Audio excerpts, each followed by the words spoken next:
大家好，我是刘毅。马上要快过年了，辣椒油必不可少，用来拌菜、涮火锅，吃着都非常的不错。但是有很多朋友总是做不好，最忌直接泼入热油，那样做出的辣椒油只有糊味，没有香辣味，而且颜色还不红亮。大厨今天分享详细的做法，又香又辣，粘稠红亮，保证让你一看就会。喜欢的朋友可以试试。首先准备粗辣椒面100克，突出香辣味。这个辣椒最好是选择灯笼椒。细辣椒面也是100克，这个是突出辣椒油红亮的颜色，最好是用荷兰新一代。这两样辣椒总的来说都不是特别辣，喜欢吃辣的朋友可以加入一些朝天椒或者是辣椒王。接着把两样辣椒面倒入一个比较大的汤盆中，放入30克黑黑的白芝麻和50克炸熟的花生米，丰富辣椒油的香味和口感。把炸熟的花生米去掉外皮，再用刀摁碎。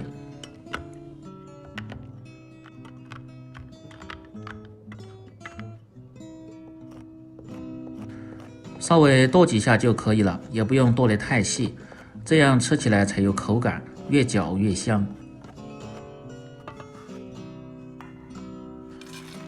剁好后放入辣椒面中，接着放入10克的盐，这样可以使辣椒油时间保存更长一点。再放入5克的白糖，中和辣味，让辣椒油吃着辣而不燥，而且还提鲜味。再放入10克的花椒面和少许的十三香，增加麻香味。用勺子先搅拌均匀，接着倒入10克的高度白酒，让辣椒油的香味会更加的浓郁。再倒入3到40克的植物油，然后用勺子继续搅拌均匀。这个目的是防止在油炸的时候把辣椒炸糊。有很多朋友把油烧热后就直接浇入辣椒面中，那是不对的，很容易糊。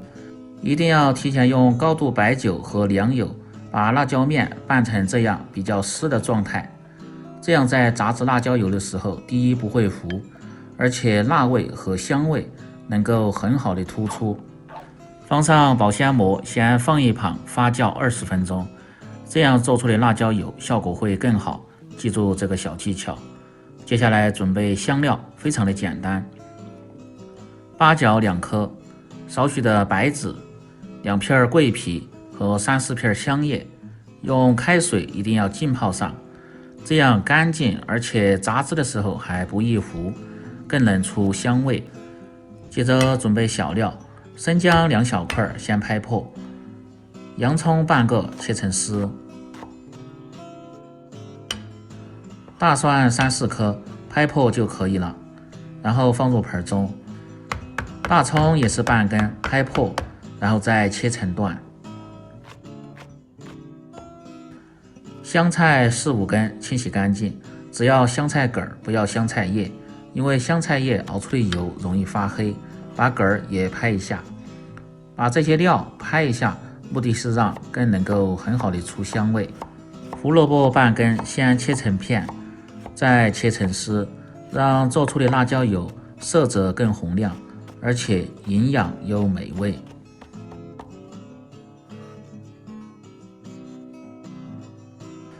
切好放入盆中，准备好后进行下一步操作。先把浸泡过的香料控去水分，再用清水稍微冲洗下。接着起锅，把锅烧干，先倒入500克的菜籽油。用纯菜籽油做出的辣椒油成本稍微偏高，而且味道吃起来还有点发闷。我今天用了2种植物油，再倒入1000克的大豆油，这样就能够很好的中和。接着保持中小火，先倒入蔬菜料熬出香味。这个熬制的时间稍微要长一点，火切记不要太大，一定要小火慢熬，才能够将蔬菜里边的香味很好的释放在油中。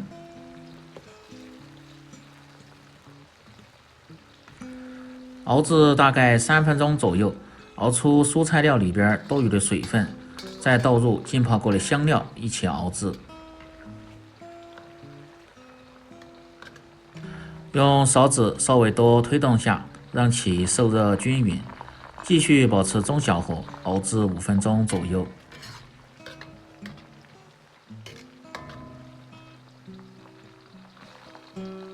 熬成这样的效果就差不多了，把火可以稍微开大一点，可以看一下这个变化，油中的水泡明显减少，而且这些蔬菜料已经漂浮在油面，表面稍微焦黄，成这样的效果就可以了。切记不要炸糊，那样就没有香味，只有糊味了。然后用漏勺捞出这些料渣，切记不要倒掉。够粘了，用来卤菜或者是酱肉都非常的香。有条件的再放入100克熬香的鸡油或者是猪油，增加辣椒油的香味和浓稠度。没有的可以不放。油温一定要升至200度左右，熬干油里边的水分，这样辣椒油做出来才香，搁很长时间都不会坏。可以看一下辣椒面通过浸泡和胀发，颜色已经非常的鲜亮。接着保持200度的油温，倒入2勺的热油，用勺子先搅拌几下，再倒入1勺高温的热油。这个目的是突出辣椒油的香味，油温一定要掌握好。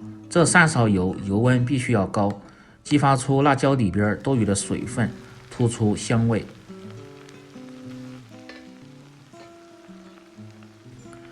等油温降至150度左右，再浇入2到3勺的热油，激发出油里边多余的水分。这一步主要是突出辣椒油红亮的颜色。用勺子一定要多搅动下，这样受热才更均匀。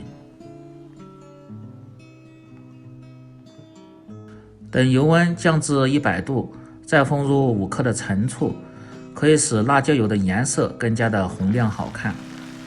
这一步非常的关键，有很多朋友都不知道，这也是饭店不外传的一个做法。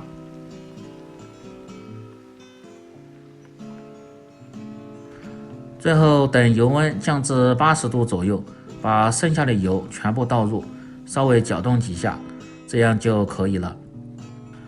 可以看一下辣椒面这个效果，焦香有度，一点也没有糊，不发黑，油的颜色这时候已经呈淡红色。这辣椒油做好了，最好是搁置1晚，再来拌菜、拌面或者是涮火锅，味道才会更加的浓香。